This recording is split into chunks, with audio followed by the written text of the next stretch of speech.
One of the most basic ways that you can extend your season is by adding organic matter to your soil. Just like the mulch, the more organic matter you have in your soil, the more it's able to withstand the cold. So the roots of your plant will live longer into the winter if you add organic matter.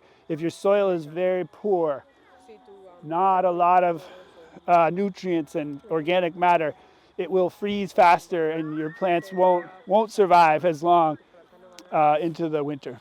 So I just wanted to point that out. And if anybody needs compost, we sell it. Welcome to the Good Earth. This is one of the properties owned and managed by Southside Community Land Trust. Here we rent land to 6 different farm operations, so small farms, people who grow food on 1/4 acre to 1 acre size plots, and they mostly sell their food to farmers markets and here at the farm and other places too, but those are the main ones. We also sell plants that we grow in our greenhouse, so the farmers here do that in the spring. My name is Matt, and I work here as an advisor to the farmers, and I provide support and management for the property and other Southside properties as well. So how many people here grow food? How many people here would like to grow food or grow more food? Very good. When you grow vegetables and other crops, I wanted to know, are you interested in growing them through the year, into the colder parts of the year, or do you only grow in the summer? As much as I can. Yeah, as much as you can? Year round. Year round? Year round would be preferable. Summer crop and a fall crop. Yeah. Excellent. Well, we're talking today about season extension. Have you guys heard that term before? Yes, some of you have. For those who don't know what season extension is, season extension is it really applies to any time you want to grow one of your favorite crops outside of its traditional season or time of year. Examples of season extension include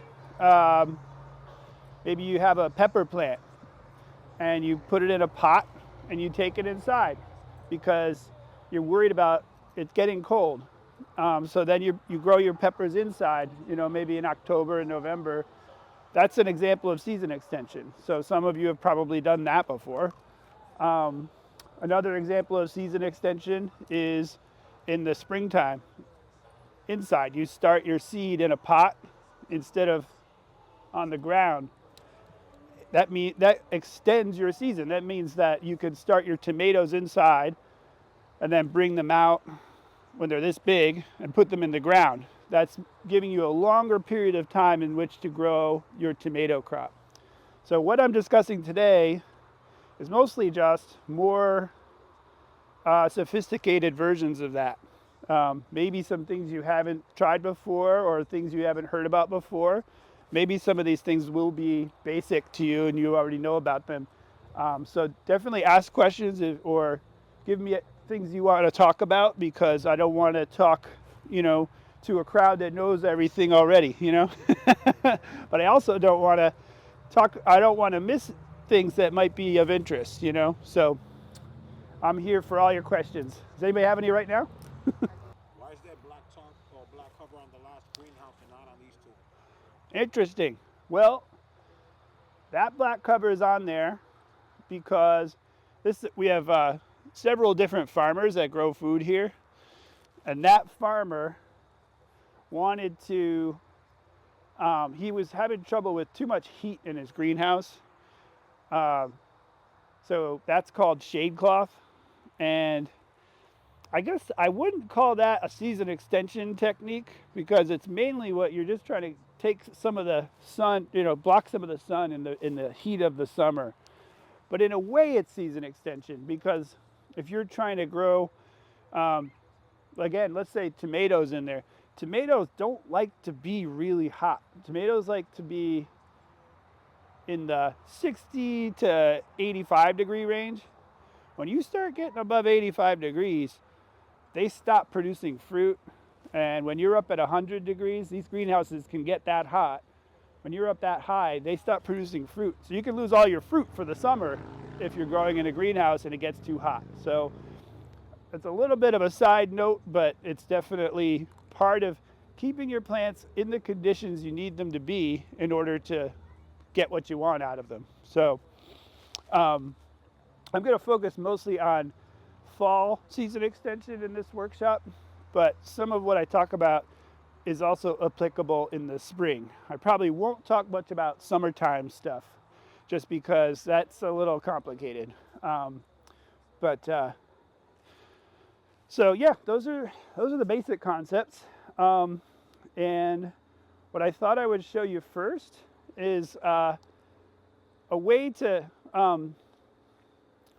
both protect your crops if you're worried about them getting hit by frost, or to protect your crops because you want to grow them into the winter time. There are ways to grow some crops outside in the winter. Not all crops, but some. So I wanted to show you some of that. If you all don't mind, we could walk over this way and I'll show you what I got going on in these beds. And then after that, I'll show you some of the structures we have. Does anybody know what this is? Yeah, row cover. I probably shouldn't have stepped on it like that, but I guess I'm teaching you by my mistakes. It is somewhat fragile. Although if you buy the expensive stuff, it's pretty strong. This is like the low budget stuff. It's what they call spun bonded polypropylene. It's like a nicer version of what you might find on your box spring on your bed. It's UV resistant, so it won't break down in the sun like a lot of plastics. We call this agricultural plastic. It'll be pretty strong for a few years if you take care of it. And what it does is it creates a really nice breathable blanket for crops. And you can use it in a number of ways. You can take a piece of this and cut it and just throw it over your fig tree if it's getting cold and you want to protect your figs. Tie it up, and then if it's getting even colder, you can throw another layer and you can kind of make a cocoon for a shrub or a plant that you're really worried about. But the reason it's in this long roll is because it's most commonly used to cover a row of vegetables. So why don't we roll it? Oh, we're gonna have to move. We'll roll this out. You guys want to help me so I don't step on it? Has anybody used this before? There's a pair of scissors all the way down on that. Would somebody mind? Don't run with them.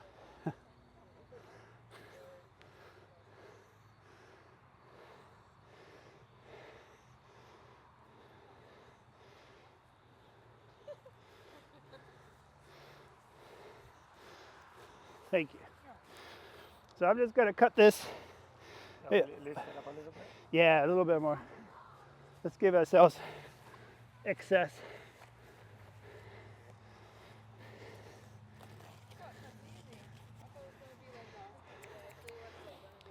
This is very lightweight. This comes in. It's the same material, but this is very light. And the weed barrier fabric. I was going to ask, can I use this as a weed barrier? I wouldn't recommend it because it may be more expensive than the weed barrier itself, and this is not as strong. Yeah. But that said, I've used the weed barrier fabric to protect plants. Okay. Um, Year round? yeah, you could, yes, good question. This fabric is good to protect from the cold, but it's also good to protect from insects and deer, maybe rabbits. Rabbits are pretty crafty, so I can't guarantee that. But a lot of animals won't be able to get to your crops once this is covering them. And the other thing is, it's breathable and it's white, so it does a pretty good job in the summer of protecting your plants from the heat as well. How much does this cost? I can't remember. It's been a while. Let me think. It's I'll get back to you guys on this. You can buy any place, Home No, no, you'll have to maybe talk to Jen and Todd about supplies. It's not hard to get, but it's usually something you order from a garden catalog. I don't know a lot of. There are some local suppliers, but it's usually more of like a farm supply place, not so much like a Home Depot. Home Depot or Lowe's, they might have like one kind of row cover. They might have, sometimes you'll see it in a big square blanket, maybe like to cover a small garden. And that'll work too. You can usually get it cheaper and bigger quantities from some of the garden catalogs. So there's a few ways you can use this. I'm going to cover you with this right now. The first way is you can just put it over your head and run around and tell everybody you're a ghost for Halloween.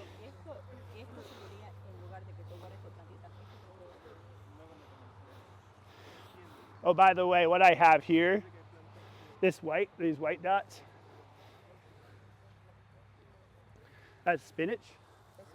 And that started a few days ago. Here's one of the, that's the baby spinach. Now we just started that a few days ago, but this will be really good spinach around, by Thanksgiving. And if we really protect it, we'll be able to eat spinach, into the new year, maybe more. It depends on how much you protect it. Do you have a question? So the Yes. spinach you guys just toss, like you don't put it in the ground? No, I just what we call broadcast. Sí, nada más la tiran sobre la tierra.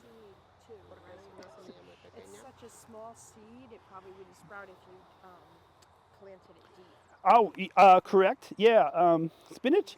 Yeah, you can do it like this, and you can plant it in the ground, but you don't want it to be too deep. Yeah. Is that what this is behind you? This is arugula. Arugula. Yeah, this is really good. Everything I show you here, the best flavor is in the fall. Like when you eat arugula in the summer, it's not as good as when you. Yeah. When you get this in the fall, this grows really fast. Arugula, I highly recommend if you like salad or if you just want greens with your food. This stuff grows fast, tastes good, a little bit spicy. It's good for you. And the spinach is good. Doesn't grow as fast, so you have to start it a little earlier. But the spinach is also delicious in the fall and really hardy. Both of these are really hardy. So what's the age of the arugula right now? About 3 weeks? No. I just started this. I got rained out. I was trying to start it. What was the day we had the big rainstorm? I forget. I think it was Thursday. I came out here to start it on Thursday. I just got soaked, so I had to come back. So this is Friday, I believe. Oh, 6 days. Yeah, it comes up fast. If you're like me and you constantly miss deadlines and you're always late, arugula is great. It's good for the prostate. And it's good for the prostate. So says this guy. I have a question. Yes. Do you have to thin this out after, or this is gonna fully grow like that, or do you have to go in and kind of thin it out? Great question. It depends on what you're trying to do. So if your goal is to have lots of nice tender greens, you don't want to grow a big plant, this is better because this will create like a blanket of small leaves, and this will be ready to eat in maybe 2 weeks. But the nice thing about the fall, everything slows down. So this won't grow like in the summer, you know. Yeah, it won't bolt up. This will grow slowly. You'll be able to pick from it over, you know, all through the fall, and you'll have greens well past the frost. The frost is usually, does anybody know that? The first first frost date for this area? November or something, right? A little bit earlier, October, like 20th or so? a little bit later. A little later, okay. October 21st? Nailed it. That's Oh. like they say average, right? So it's different every year. Nobody knows when the first frost is going to hit. That's why I'm showing you some of these tricks. But it's usually between October 20th and Halloween. That's like the average first frost. So before then, you have a pretty good chance of anything in your garden will stay alive. You never know. So you got to check the weather. And if they say frost warning, that's if the temperature's just going to go down to 32 degrees, let's say, you're pretty much on a site like this. If you're down in like a low spot where the cold air gathers, this might not work. But like on a hillside like this, you can take this fabric and put it over, let's say a hot chili. Let's say you've got a bunch of beautiful habaneros and it's going to be a frost. Get out there, put this on it, and pretty much, unless it goes down below 32, 31, this will protect those, and you'll still have peppers for a couple weeks. So it's a nice thing to keep in mind. Like there are ways to defend against the frost, you know, especially if you're busy. Like, I don't know, like I used to grow a lot of tomatoes, and I would want to make salsa, and I would want to make, I would want to make, you know, can them and stuff. And then all of a sudden I'd see in the weather, you know, frost warning. I didn't realize I didn't have to give up. If I get out there and I cover things, it buys you. I just gave up. So now this is good information. Yeah, it can take some ingenuity. Like, how do I cover a tomato plant that's this tall? But there's ways to do it, you know. Like I said, you can buy a bigger version of this. It's like a big blanket. This is designed for long, skinny rows. You buy the hoops. Oh, the hoops you can get from the same garden catalogs. And those are great for taller plants. I actually don't need it for the spinach. The spinach will grow under this. It's what's called a floating cover. You can just lay this down. It's so lightweight. It's so lightweight, it doesn't damage the crops. It'll just sort of float on top of them as they grow. So over here is an example of just like, you just let it float. You don't need to put the hoops down. The hoops are good for, like I said, if you have a pepper plant or maybe a big bushy kale plant that you don't want to be damaged, something like that. So I don't know if anybody recognizes these. If you ever have to get ready for a flood, sometimes you go and pick up sandbags. Yeah. So these sandbags, just like the fabric, it's UV treated. It's designed for farming. You know, you can use these over the years and leave them outside, and the plastic won't just degrade. I mean, over time it will, but it'll take many years for this to fall apart. Does somebody mind holding this open? Another one. So I'm going to fill these up. I'll do 2 bags. I won't keep you guys here watching me do this all night.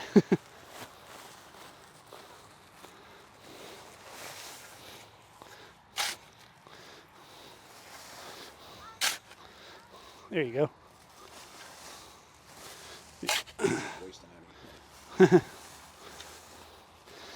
I'll just do the 2 because, yeah, I don't want to bore everyone.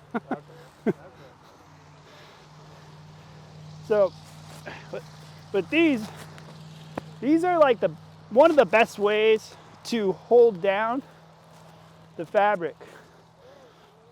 There's other ways, but this is tried and true. A lot of farmers do it this way, and I'm not used to wearing this.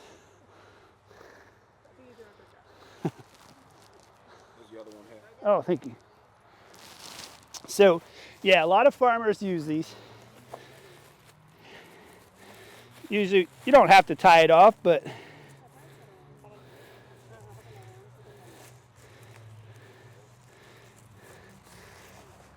if you have some nice sand, it works really well. If you just have some soil from your garden or maybe a pile of compost, you could put that in here. This is heavy. That's why I like the sand.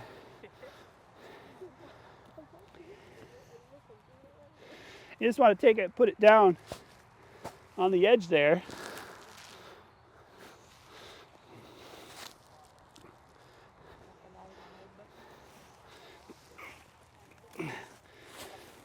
And you just do that every few feet along both sides of the cover, and when the wind comes, it'll hold it down. The more sandbags you can use, the better. And I think we have some over here. Hold on. These you can get from the garden catalogs as well. That just goes in the ground like that. Yeah. And that sort of holds it down against the hoop. You don't have to use these, but some people do. Works pretty well. And since I'm talking about it, this is a good system for keeping the cool air off of your crops. It's not going to stop the really cold. For that, you need a heavier fabric or actual like plastic. You can go that route too. You can make a long tunnel out of sheets of plastic. We don't have any on hand, so I'm not demoing that because this is like a good start to try it, see how you like it, and then you could always go more hardcore if you want. But I wanted to say, obviously, these bags won't stop the mice and the rabbits. So if you want to protect against that as well, and the bugs will crawl right under, obviously. Then you have to do a little more work. You might have to bury the edges. You don't have to bury them tightly. You could just put loose soil over the edges. And that's nice in the spring. Who here is familiar with flea beetles? Anyone? If I knew what they look like. Yeah. They look like little fleas. They hop, and they chew tiny holes in all of your greens and your tomatillos, your eggplant. They're really bad in the springtime. So the flea beetles, this will stop them. But when you plant your mustard, arugula, what are some other cabbage, kale? They eat all that stuff. But when you plant that in the spring, cover the sides with dirt, and you'll keep the flea beetles off of your crops. So it's got two things in the spring. It's keeping the cold off of things, but it's also keeping the bugs off of things. One of my favorite things about growing food in the fall and the winter is there are not too many insects to worry about. So you don't need to, when you cover things in the fall, you can use the sandbags, and you don't have to bury things. You may have problems with mice and other little animals, but generally this fabric will do a good job of protecting against the cold in the fall. So yeah, that's the introduction to row covers. And like I said, you can use this fabric on all kinds of things. If you've got a favorite house plant, you just need to protect it real quick. This stuff works great. And I wanted to walk around, maybe show you some of the greenhouses and stuff, but any more questions about covering? A mí me gusta sembrar ajo. También I es like to grow aconsejable garlic. sembrarlo y cubrirlo con esto. Would I be able to grow garlic and cover it with fabric? You don't have to. No tiene. Para el ajo no. For the garlic, no. The garlic, we can show you over here what we do with garlic. You want to take a walk? No, vamos a enseñar para que vea lo que quiere hacer con el ajo. ¿Quiere caminar allá para que vea? Yo solo, sí puedo ir. Yo sembré el año pasado por primera vez. It's just Entonces last year. quería saber si es aconsejable wanted to cubrirlo know. también así. Yeah, and she will be able to grow it like under the fabric. Do you need the fabric to grow the garlic or you don't? Oh, no necesita, No necesitas la fábrica no, no, para abajo. usar la cosa. Okay. If you had, Si usted tiene if you wanted to usted do companion quisiera- planting, perhaps, companion. for instance, garlic and carrots, Okay, some como people hacer grow them ajo together, y, zanahoria junta. then you might want to cover the carrots, Entonces a lo mejor quisiera cubrir la zanahoria. but the garlic is very Pero hardy. el ajo es bien, garlic is very Tough, it's tough, it's cold es resistant. duro, porque es resistente al frío. Um, it's, I will talk about garlic and Ya other vamos a hablar crops de like ajo y otras garlic. cosas. You also need to protect the soil Tienes que and the proteger la plant, but tierra you de don't. la plantea. You usually don't use this. Pero usualmente no usan la fábrica. The best thing to use for La mejor garlic cosa para usar para el ajo is straw.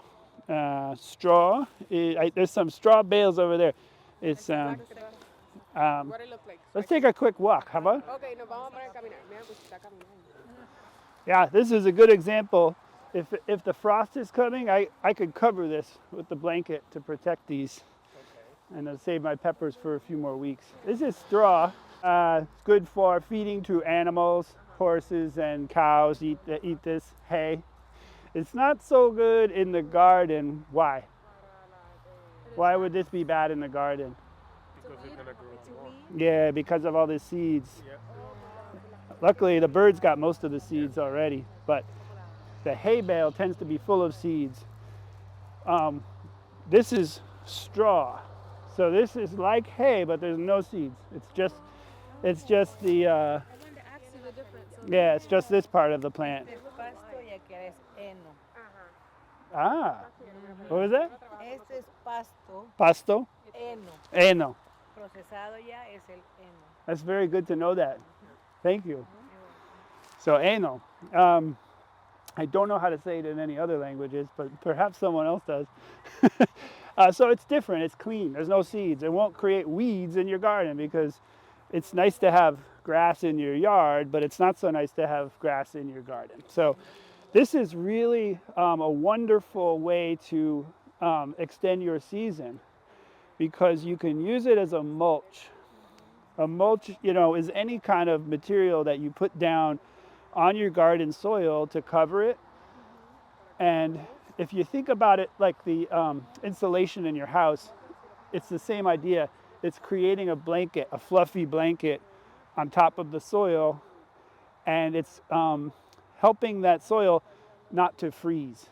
It's much less likely to freeze if it's covered with straw or other items, other things you could use like wood chips. Trying to think what else people use for mulch. Anybody? You can prevent. Leaves, yeah, there you go. You can prevent to get it the soil get dry too. Yeah, and that's why it's the more the more moist the soil is, the more water in the soil, the longer it takes to freeze. So if you have very dry soil and it's bare, you can see the dirt. There's nowhere here, I can see the dirt over there, but that's it. Everywhere else is covered. That's really good for the wintertime and the summertime because in both cases you're keeping the soil moist, and that's what the plants need. The plants need that. But in the winter, it also stops the ground from freezing. And so in the case of garlic, the garlic needs to stay alive under the ground. And if there's just cold air blowing on the ground, it'll freeze down to the garlic and it'll stop the garlic from growing and it might even kill it. But if you put a nice heavy thick layer of mulch, you're going to be fine. Your garlic will grow, and in the spring it'll come up fast and you'll have big bulbs. So the more you mulch it, the more you take care of it in the fall, the better your garlic will be in the spring. So that's another version of season extension, simply mulching. And in some cases, like I mentioned, the frost, you just want to get a few more weeks out of your garden. Turn on the sprinkler. If it's going to get cold, turn on the sprinkler. Get your garden wet. Just run that sprinkler. And then when the cold air comes in at night, like I said, if it goes down to below 30, all bets are off. You're in trouble. But if it's just a little bit of a snap of cold, that water will protect a lot of your plants. You may not get any frost damage at all. So what I always tell people, and I try to remember too, it's the dry air of the wintertime. It's very, very dry in the wintertime. That's what kills the plants. Cold is bad, but it's really the drying out. It just dries out the plant, it essentially burns it, and it can't recover, and it just dies. So if you can keep things moist, you're going to be more resistant to the cold, and the plants are going to stay healthier longer. All right, so what's next? What's next is I should probably tell you what this structure is. If y'all are probably have seen a greenhouse before, it's not a big surprise, right? This is it looks like a greenhouse, but we call it a high tunnel, and it's basically it's a greenhouse, but there's no floor. It's just dirt. You just grow in the dirt. There's no heat. You use the heat from the sun, warms it during the day, and you don't grow. You don't spend your winter burning fuel and running a heater and growing big tropical plants. That's not what this is for. You can do that, but that's not what this is. This is low input, no cost, no operating cost. It's simply garden beds.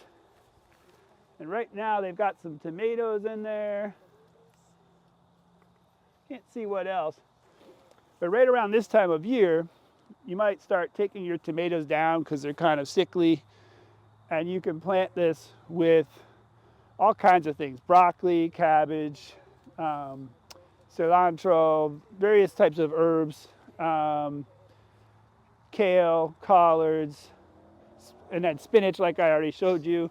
All the greens, many herbs, and through using row covers and then the big cover, you can pretty much grow through the winter. You do need to plant in the fall. You can't plant in the winter.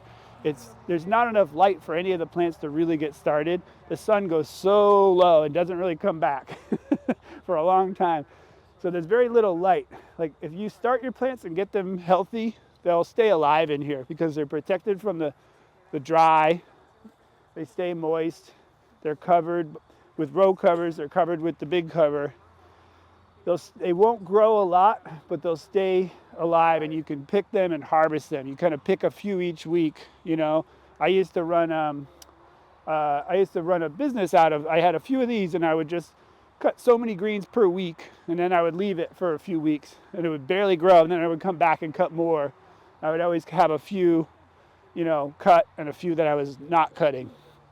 You sort of do a rotation, and that way you can have greens all winter if you want. And these are interesting because if you're feeling ambitious, this is you can get a high tunnel through one of the agencies called NRCS. They do it's called a high tunnel program, and they pay the cost to.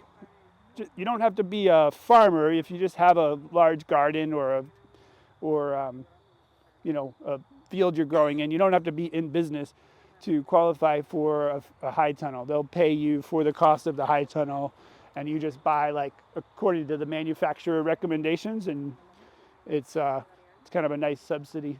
Yes. And they come in different sizes, right? They don't have to be so big. Yeah, right. Be smaller. Yeah. Yep. You can get any size you want. They pay by the square foot, and I don't remember the payment, but it's pretty good. It's for a really big one, it's they'll pay you basically the cost of building it. It's I think around $20,000 for one of these 100-foot long ones.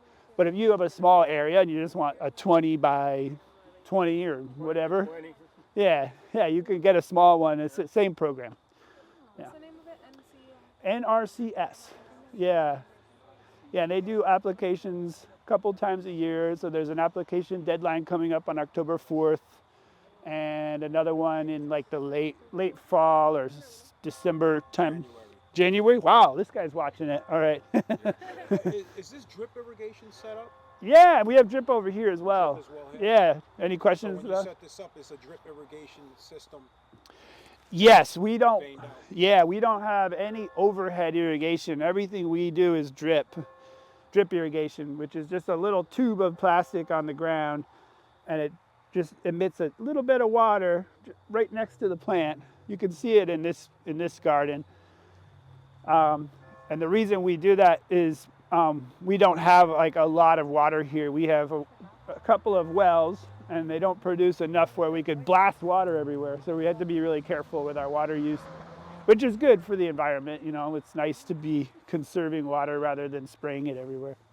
And that's hooked up to like a hose, obviously. You just turn it on and off. Like a You can do it that way. Ours is way too complicated. okay. You add fertilizer to it, right? Yeah, right over there. That shed is where all the water comes from. That's a well tank. Yeah, and we have a little hookup to put what they call a dosatron. It's like a fertilizer injector, so you can put fertilizer right into the pipes, and then that goes into your drip irrigation. Yeah, that works nice, especially when you have a lot of these high tunnels and you want to water everything and keep it fertilized. You could run the drip tape, and it's nice if you have good attention to detail and you don't mind having some complicated systems. Drip irrigation is really great for vegetables, especially vegetables that don't like to get wet, like tomatoes. That's one of the reasons you can't. These tomatoes look pretty bad right now because in the fall temperatures drop, molds grow. Tomatoes don't like that. You know, tomatoes, peppers, eggplants, they need to be kind of dry on top. They don't want to be wet. So. Make your own salsa. What's that? You can make your own salsa. Oh, here? Yeah, you can make so much salsa here. I think I'll probably walk back that way and we'll take a look. We could take a peek in the other high tunnel if you want, and then we could go over to the greenhouses. Yeah, these farmers, just Philip and Vu, they built this themselves, and they got that high tunnel payment to build it, and now they have a bunch of vegetables in there. They were just telling me they'll be planting their bok choy in here next week, and that will grow, and they'll be able to pick, big heads of bok choy during the winter. Oh yeah, I don't mean to get in the way. Yeah, you guys should take a look.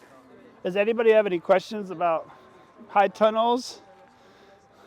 I just had a question. Is it too late to start like sowing spinach seeds or? No, as you can see, I started those a few days ago, Okay. and it depends on your system.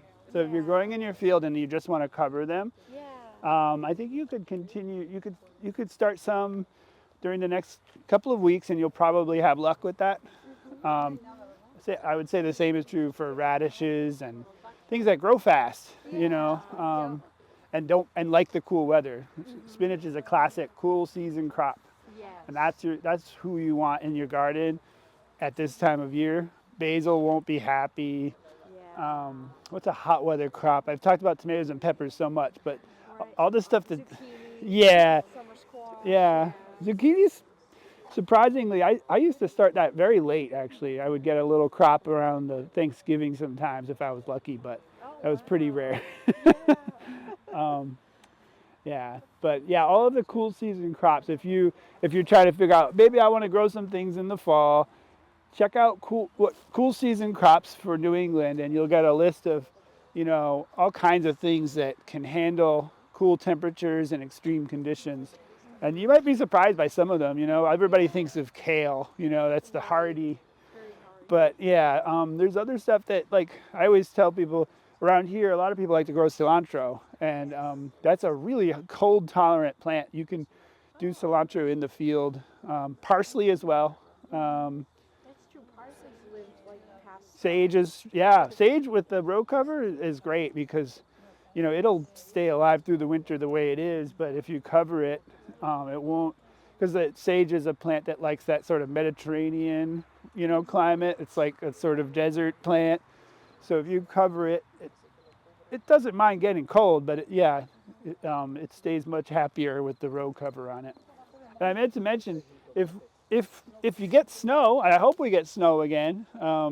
We haven't gotten a lot of snow in the last few years, but when you cover your crops, they're designed for snow. So the snow can pile up on there, and your plant will just kind of go like this, but it'll be fine. And if you use the hoops, the snow doesn't, kind of falls off. It doesn't pile. If a big snowfall comes, you might be in trouble. You might have to knock the snow off of your hoops. But a little bit of light snow, the hoops keep the whole thing from crushing down on the plant. And the hoops are springy. So if ice and snow starts to build up, they might go like this, and then as the snow kind of melts, it'll go back up again. So the plants put up with a lot. Unless you're growing something really delicate, they could kind of take a little smush and then they'll come back, So you might think something is lost, and then you go out there in the spring and you find it's still alive. These are designed, they call this the Gothic arch style, and it's designed for New England snow. And that's why it's different than some greenhouses. There's just a hoop. This is built to shed more snow. And this one's really, really tall. I don't like how tall this is. I like the shorter ones, but that's just what he built, It'd be hard to build, I imagine. Yeah, it was really hard to build. We had to have like huge ladders because I was helping him. It was like, I almost broke my neck a few times. Yeah, it looks like it would be dangerous. Would that still be considered a high tunnel? This is a high tunnel, and really the main difference, high tunnels, the two differences between a high tunnel and a greenhouse are a high tunnel is just a dirt floor, and you don't use much heat. You don't use heat, or if you do, it's just a little bit. And we could go look in the greenhouses if you guys are curious. The greenhouse is great for season extension too. If you have a way to have a heated structure like this, but it's heated and the heat is controlled, then you can start your seeds anytime you want. You don't have to be at the mercy of nature. You can start little seedlings and they'll be protected, they'll be warm, and then when you want to plant them, you can just come out and plant them. So having a little greenhouse and a high tunnel is a great combination, so you can start all your little like spinaches or whatever it is you want to grow. Lettuce will grow through the winter in the high tunnel. You can start those in little plugs, and then when they're that big, bring them out, put them in the beds, and you'll be ahead of the game, So, yeah, and my favorite to grow in the winter was broccoli. The flavor was really good, and it's really cold resistant. So, and we call this an overwintering shed, and this is for plants in pots. Things that we want to keep, we'll put them in pots. We'll bring them in here, and some things it's enough just to keep them under this plastic. They'll be fine. Some things will get wrapped up, like fig trees is one common one. We'll wrap it up, put it in here, close up both ends, and that's enough to keep a lot of plants alive. Maybe not everything from Guatemala will stay alive in here, but some things will. And the plastic is white because it's called overwintering film. It doesn't let in a lot of light, so the plants don't try to put out leaves. They go dormant. They go to sleep. Yes? Do you have to water the plants while they're inside? A little bit, yeah. It depends on the plant. You have to get to know every plant. Every plant has different needs. Some plants you could just dig up the bulbs. I'm trying to think of like something like a peony. You dig up the bulbs. You could just bring them in here and put the bulbs in dirt, and they'll be fine. No water. Some things need a little bit of water, but because they're covered, they don't need a lot of water. They're not going to dry out in there, and because the sun's not beating on it, it doesn't get hot. It just stays cool and dark in there. Or not dark, but it's not bright enough for them to put their leaves out. Because when they put their leaves out, then it gets really cold and the leaves die, and it's not good. We're just going to walk around this way to finish up.